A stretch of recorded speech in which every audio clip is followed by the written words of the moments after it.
कक्षा 10 की आपकी जो प्रश्नावली 11.1 है उसकी अब हम जो 11वां क्वेश्चन है उसको हम सॉल्व करते हैं। इसमें लिखा है किसी कार के दो वाइपर हैं। हम जानते हैं कार में इस तरीके से वाइपर लगे होते हैं, दो वाइपर हैं, ठीक है कि नहीं।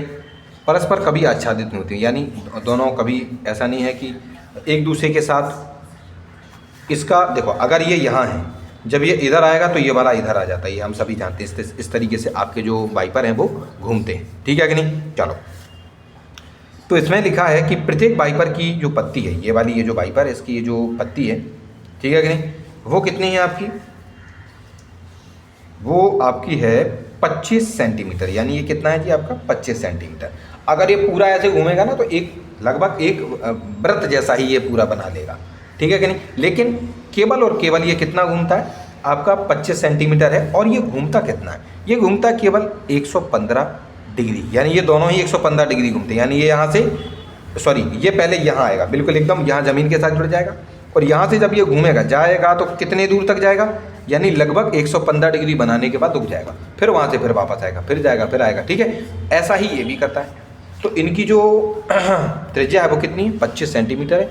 इसकी भी जो त्रिज्या है, इसकी भी जो त्रिज्या कितनी है, वो 25 सेंटीमीटर है, ठीक है कि नहीं। चलिए, तो उन्होंने कहा है कि पत्तियों की प्रत्येक फुहार के साथ कितना क्षेत्रफल साफ हो जाता है वो ज्ञात करना। यानी उन्होंने कहा है कि जैसे ये दोनों के दोनों एक बार में घूमने पर कितना क्षेत्रफल ये क्या कर लेते हैं, आपका साफ कर देते हैं। उस क्षेत्रफल, उस एरिया को आपको बताना है। तो आपको करना कुछ नहीं है, इसका ये जो इतना जो आपको एक त्रिज्य खंड जैसा ये जो दिखाई दे रहा है, पूरा घूमेगा तो वृत्त बनेगा नहीं, हमें केवल इस त्रिज्य खंड के बारे में पता करना है। जितना क्षेत्रफल इसका होगा उतना ही क्षेत्रफल इसका होगा। दोनों के क्षेत्रफलों को हम आपस में जोड़ के, या एक के क्षेत्रफल में दूसरे, क्योंकि जितना इसका होगा उतना ही इसका होने वाला है, तो 2 से गुणा करके भी हम इनके द्वारा साफ किए जाने वाला जो क्षेत्रफल है एक बार में जो इनके द्वारा साफ किए जाने वाला जो क्षेत्रफल है उसको हम इसमें पता कर सकते हैं, ठीक है कि नहीं। चलिए, तो कुछ जरूरी चीज़ें जैसे कि एंगल ऑफ ईच वाइपर, यानी कि प्रत्येक वाइपर का जो कोण है वो 145 डिग्री है, कहना ठीक है।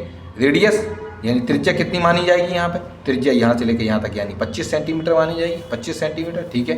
Area clean by each wiper blades, यानी प्रत्येक पत्ती द्वारा साफ होने वाला क्षेत्रफल क्या होगा, θ/360 इंटू पाई आर स्क्वायर, ठीक। थीटा 115 है, बटे में 360, गुना पाई की जगह पर हम 22/7, आर स्क्वायर है, आर आपका कितना था 25, उसका स्क्वायर, यानी 2 बार आप उसको गुणा कर देंगे, ठीक है। चलिए, ये पूरी तरीके से विभाजित नहीं हो पाएंगे, इसलिए हम क्या करेंगे, इन दोनों को ही हम जब सरल करेंगे, इन दोनों को सरल करने पर 23/72 आएगा आपका, गुना 22/7 है उसको लिखेंगे, और 25 गुना 25 करेंगे तो आपका 625 आएगा। आप क्या करना है, इन ऊपर वाले सभी को गुणा कर दीजिए, आपको जवाब मिलेगा 1,58,125 बटे में 272 और 7 का गुणा करेंगे तो आपका जवाब होगा 252, यानी 252 सेंटीमीटर स्क्वायर आपका किसका क्षेत्रफल हो गया, इस एक का। इस एक वाला ये जो वाइपर है उसके द्वारा साफ किए जाने वाला क्षेत्रफल है ये, ठीक। अब हमें क्या करना है, दोनों का निकालना है, तो हम क्या करेंगे, area cleaned by 2 wipers blades, यानी कि वाइपर की दोनों पत्तियों द्वारा साफ क्षेत्रफल।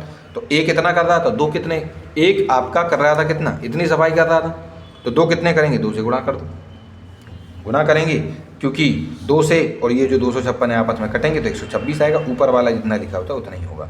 तो इतना आप इसका जवाब लिख देंगे, आपका जो आंसर है वो इतना ही होने वाला है, ठीक है कि नहीं। चलिए, तो इन दोनों वाइपरों द्वारा जितना क्षेत्रफल यहाँ पर साफ किया जा रहा है वो हमने यहाँ पर प्राप्त कर लिया है। चलिए, तो इस तरीके से आपका ये जो 11 वाला क्वेश्चन है वो भी यहाँ पर सॉल्व हो जाता है।